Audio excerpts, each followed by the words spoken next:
Good afternoon and Assalamualaikum everyone. Welcome to the very first episode of our podcast where we dive into a topic that affects almost every young Malaysian today, the struggle to own a home. You are listening to Youth Manifestations Towards Inclusive and Sustainable Housing by 2030. That's right. In this episode, we'll take a closer look at why home ownership feels increasingly out of reach for many youths and how all of this ties into Malaysia's commitments towards a more sustainable future. We'll unpack financial barriers, lifestyle expectations, policy gaps, and most importantly, realistic solutions. For everyone tuning in, this podcast is part of our Home and You LMCP1632 course under UKM, Universiti Watan, guided by Dr. Afifuddin, and aligned with Sustainable Development Goal 11, Sustainable Cities and Communities. Before we dive further, let's introduce ourselves first to our beloved audience. My name is Liang Liang. My name is Alif. And my name is Rayyan. Together, we'll explore your home ownership's challenge in two major areas. One, financial barriers and lifestyle expectation and preferred housing types. Our podcast is divided into four segments. First, we will introduce the importance of the home ownership among youth. Next, we will proceed to discuss financial barriers under our first segment, financial barriers. After that, we will explore lifestyle expectations and housing type issues. And finally, we will wrap up with a summary and present each of our youth manifestations towards inclusive and sustainable housing by 2030. For each segment, we'll discuss root causes, consequences, and practical solutions. So, without further delay, let's begin. But before that, don't forget to turn on subtitles for better clarity. Before anything else, let's talk about why home ownership actually matters. It's not just about owning property. It's deeply connected to dignity, stability, family formations, and long-term financial security. Exactly. Housing is recognized globally as basic human right. Research consistently shows that secure housing improves mental well-being, things like independence, identity, and community belonging. When youth can't access home ownership, it affects more than just economics. It influences family planning, career stability, and their sense of future security. Unfortunately, the reality today isn't encouraging. We are seeing rising property prices, stagnant wage growth, tighter bank loans, and high debt burdens among youth. So it's not surprising that many young Malaysians are delaying home ownerships, opting for long-term renting or postponing major life choices like marriage. And this is where SDG 11 becomes crucial.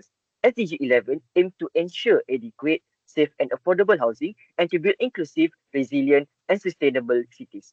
So, youth housing challenges are not just personal, they reflect Malaysia's progress towards global sustainability goals. With that foundation, let's move into our first major barrier, money. When we discuss financial barriers, the first concept that comes up is the housing affordability gap. Property prices in Malaysia have increased at a pace faster than income. Many states record a median house price to income ratio above 4.0, which is considered severely unaffordable. For youths, this gap is even wider. They are starting careers later, earning less initially, and facing more financial commitments compared to past generations. Then, there's the youth debt burden. Many carry PTPTN loans, car loans, and day-to-day living expenses that make saving for a housing down payment very difficult. High debt reduces loan eligibility, especially with banks tightening approval criteria. Another crucial issue is access to loans. With the growth of gig work and contract-based jobs, many young Malaysians have unstable income patterns. Even if they earn enough monthly, irregular earnings often fail to meet bank requirements for mortgage approval. And finally, financial literacy. Many youths do not fully understand long-term financial planning, mortgage interest structures, or the hidden costs of home ownership like maintenance fees, quits rent, assessment tax, and sinking funds. You mentioned financial literacy. Do you think this issue is more systematic, like school not teaching it, or is it more about personal responsibility? Honestly, it's both. Our education system doesn't emphasize practical financial skills early enough. At the same time, youths need to take initiative to educate themselves. A balanced approach is needed. Well, how about renting? Are young Malaysians shifting to lifelong renting because of affordability issues, or have your lifestyle preferences changes? Affordability remains the biggest factor. Renting is usually a forced choice, not a preferred one. Most still aspire to own property eventually because it remains a key asset for long-term security. From your perspective, I believe these factors collectively delay home ownership, reduce long-term asset accumulation, and widen health inequality. That's why SDG 11.1 solutions should be implemented to ensure access to adequate, safe, and affordable housing. Some realistic solutions must include, first of all, policy and financing reforms. By strengthening the youth-focused housing schemes such as Prima, My Deposit 2.0, and Rent to Own or RTO programs. We also suggest to develop flexible mortgage products tailored for gig workers and contract employees. Other than that, we should encourage a government-private sector partnership to build family-friendly and youth-friendly affordable homes within urban areas, not only in outskirts. Other than that, financial literacy development should also be implemented by introducing university-level housing readiness program, focusing on budgeting, credit scores, and mortgage planning. We also should encourage government bank collaboration to conduct workshops or financial simulation programs. We also would like should be able to promote digital tools or gamified saving apps to help youth save for down payments. Lastly, we should follow the data-driven monitoring by strengthening platforms such as Bank Negara's Housing Watch and research bodies like Khazanah Research Institute to ensure policies match real affordability levels. Excellent overview.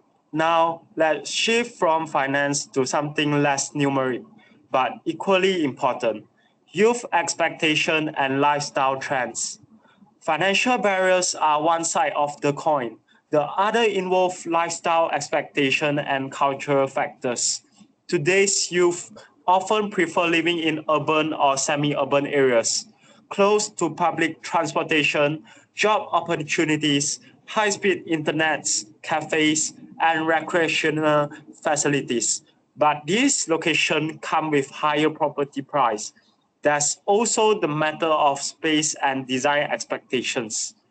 Many young buyers want modern layouts, smart home features, and spacious units. Yet, the most affordable option tend to be the smaller units with simpler designs, leading to a mismatch between expectation and reality. Culturally, home ownership is still viewed as a symbol of adulthood and success in Malaysia. This pressure can push some youth to overstretch financially just to meet societal expectation. We also face an information gaps.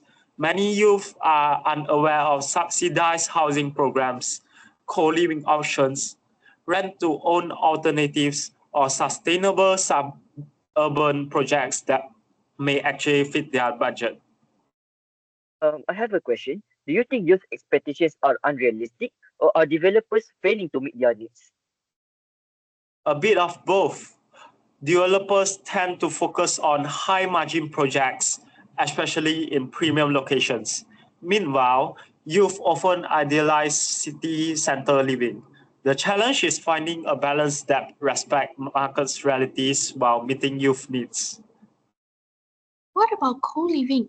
Is Malaysia ready for that model? Co-living is growing internationally and slowly gaining traction here, especially near transit hubs. It provides affordability, flexibility, and community, but acceptance depends heavily on individual lifestyle and cultural comfort. Collectively, I am deeply concerned these trends can lead to overspending, poor planning, urban sprawl, and inefficient land use. That's right. To strengthen SDG 11's targets of inclusive and sustainable urbanizations, we need first community-centered housing design. By promoting mixed income developments to maintain affordability and avoid social segregation. We also have to focus on transit-oriented development, TOD, housing integrated with public transport networks. Next, encourage green, certified, and energy-efficient homes to minimize long-term living costs. Secondly, cultural and behavioral shift. We should promote awareness campaigns encouraging youths to value sustainable, well-connected housing over central luxury living. We should highlight successful suburban developments with reliable transport links and community amenities. Thirdly, government's youth collaborations. We should include youth representatives in local council planning communities. We should also develop digital platforms that match youth preferences with affordable housing options, filtered by price range, transit access, sustainability features, and financing scheme. So the goal is not just building more houses, it's building homes that truly meet youth needs and Malaysia's long-term urban future. Exactly. Sustainable, connected, and community-driven homes. Before we wrap up, let's summarize the key solutions we have discussed today. First, we would like to plan a financing system that is more flexible and fair for young and gig-based workers. We also would like to emphasize strengthen financial literacy, early education, and data transparency among youth. We also suggest to promote sustainable, transit-oriented, and community-friendly housing development. We also would like to suggest shift cultural expectations away from luxury and toward long-term well-being. We also would like to empower youth to take part in urban planning and policy discussions. And one question before we end our podcast. What is the manifestation of youth towards inclusive and sustainable housing by 2030? For me, it's seeing youths who are empowered, informed, and financially prepared, confident enough to make housing decisions that align with both their budgets and their values. That's great, Liang Liang. But for me, I envision youth becoming advocates for greener homes, better public transport, fairer housing policies, and smarter cities. Youth voices will shape the Malaysia we want to live in. How about you, Ruren? Great point of view from both of you. In my opinion, housing literacy should be implemented among youth through university courses as a compulsory subject to enhance their knowledge on our home ownership current issues.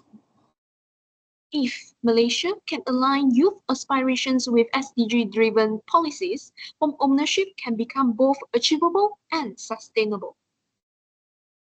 Thank you for joining us in today's episode of our LMCP 1062 podcast on youth housing challenges and SDG 11. Until next time, stay informed, stay engaged, and stay helpful. Goodbye.